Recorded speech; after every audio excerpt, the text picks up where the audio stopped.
Internet ने हमारा daily life बहुत ही ज़्यादा इजी कर दिया है। चाहे वो कोई भी सेक्टर हो, पब्लिक सेक्टर हो, गवर्नमेंट सेक्टर हो या फिर एकेडमिक सेक्टर हो, हर सेक्टर में इंटरनेट का यूज़ तो होता ही है कोई ना कोई तरीके से। जैसे कि वेब सर्फिंग हो गया, डेटा अपलोड हो गया, डेटा डाउनलोड हो गया, ये सब इंटरनेट के बहुत सारे अलग अलग यूजेस हैं। लेकिन क्या आपने कभी ये सोचा है कि जो इंटरनेट हम यूज़ करते हैं वो आखिर आता कहाँ से, उसका मेन सोर्स क्या है? तो आज इस वीडियो में हम इसी टॉपिक पर बात करने वाले हैं। तो वीडियो बहुत ही ज़्यादा इंटरेस्टिंग होने वाली है, तो वीडियो को एंड तक देखते रहिए। और अगर आप इस चैनल पर नए हो तो इसे सब्सक्राइब करो, जिससे कि इसी तरह की वीडियोस की नोटिफिकेशन आपको मिलती रहेगी। तो चलिए वीडियो शुरू करते हैं।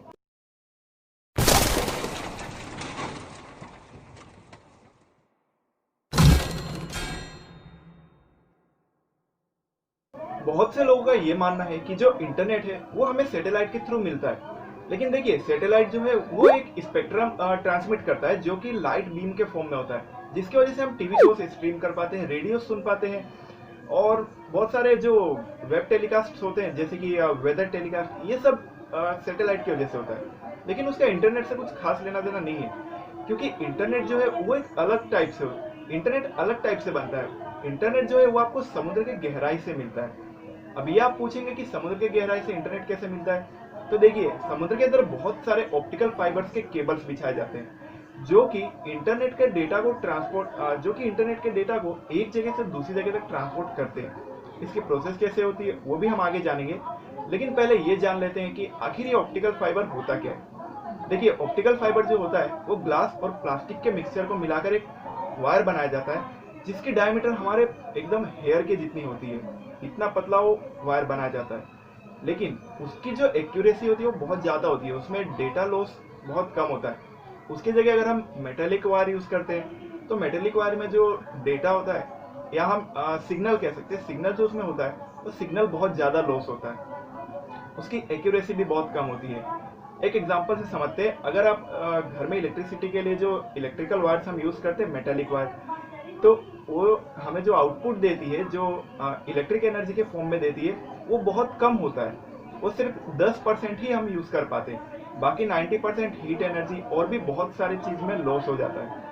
तो ऑप्टिकल फाइबर में ऐसी प्रॉब्लम बहुत कम होती है और डेटा एक्यूरेसी बहुत ज़्यादा होती है, तो इसके लिए ऑप्टिकल फाइबर यूज़ होता है। इसकी पूरी प्रोसेस क्या होती है और ये किस तरह इंटरनेट पूरे वर्ल्ड में डिस्ट्रीब्यूट होता है, ये भी हम जानने वाले हैं। तो ये मैं आपको आगे बताऊंगा, लेकिन उससे पहले आप ये जान लीजिए कि जो ऑप्टिकल फाइबर होता है वो डेटा को ट्रांसमिट कैसे करता है। अब सबको पता है कि जो लाइट की स्पीड होती है वो 3 किलोमीटर पर सेकेंड की स्पीड से ट्रैवल करती है, और वहीं अगर ऑप्टिकल फाइबर में डेटा को ट्रांसमिट किया जाए तो उसकी स्पीड होती है 2 लाख किलोमीटर पर सेकेंड। समझ रहे हो आप? जो ऑप्टिकल फाइबर के अंदर डेटा ट्रांसमिशन की स्पीड है वो 2 लाख किलोमीटर है। 2 लाख किलोमीटर पर सेकेंड की स्पीड से डेटा को ट्रांसमिट कर रहा है, यानी इसमें एक्यूरेसी कितनी ज़्यादा और कितनी स्पीड में डेटा ट्रांसफर होता है। और इसके अंदर ऐसा होता है कि 100 मील पे जो डिस्टेंस है, 100 मील पे ऑप्टिकल फाइबर से बहुत सारे एम्पलीफायर्स लगाए जाते हैं, जो कि हर 100 मील पे डेटा को रिफ्रेश करता है और उसे एम्पलीफाई करता है, जिसकी वजह से डेटा की स्पीड कांस्टेंट रहती है और उसमें डिले और लॉस देखने को नहीं मिलता है। अब यहाँ पे आप सिंपली डिफरेंस देख सकते हो कि जो लाइट की स्पीड है और जो ऑप्टिकल फाइबर में डेटा ट्रांसमिशन की स्पीड है, उसमें सिर्फ 30% का ही फर्क है, बाकी कोई बहुत ज़्यादा फर्क नहीं है। तो अब मैं आपको समझाता हूँ कि आखिर ये प्रोसेस काम कैसे करती है। तो देखिए, जो टायर 1 कंपनीज होती है, इसमें इस प्रोसेस में बहुत सारी टायर 1, टायर 2, टायर 3 ऐसे बहुत सारे अलग अलग कंपनियां होती है। तो जो टायर 1 कंपनियां होती है वो बहुत सारे ऑप्टिकल फाइबर के केबल्स समुद्र में लगाती हैं, उसे समुद्र के बॉटम में बिछाए जाते हैं। टायर 1 कंपनियां होती है वो बहुत सारे ऑप्टिकल फाइबर समुद्र के बीच में, यानी नीचे बॉटम सरफेस पे बहुत सारे ऑप्टिकल फाइबर्स का पूरा नेटवर्क बिछाते हैं, जो कि पूरे वर्ल्ड में हर जगह फैला सकते हैं। बहुत लंबे लंबे ऑप्टिकल फाइबर के केबल्स होते हैं, जैसा कि आप इस मैप में देख सकते हो कि ये फाइबर हर जगह किस तरह ऑपरेट किया जाता है। फिर यहाँ से रोल आता है टायर 2 कंपनियों का। जो टायर 2 कंपनियां होती है वो इन केबल्स के सिग्नल को लेके टायर 1 कंपनियों से कोलेबोरेशन करती है, उन्हें कुछ चार्ज देना पड़ता है इन्हें, और इस तरह ये अपने टायर 2 कंपनियां जो होती है वो अपने टावर्स में इन सिग्नल्स को यूज़ करती है। और इस स्पेक्ट्रम की वजह से जो टावर लगाए जाते हैं वो टावर का कुछ रेंज सेट किया जाता है।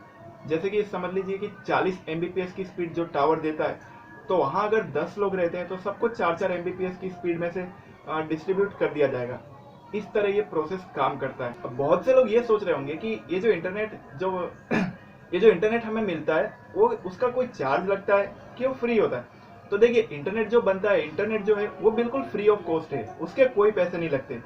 लेकिन जो टीआर 1 कंपनियां है वो जो ऑप्टिकल फाइबर के केबल्स बिछाती है समुद्र के बॉटम में, ओशियंस में, तो उसमें केबल्स में बहुत सारे डैमेजेस होने के चांस रहते हैं।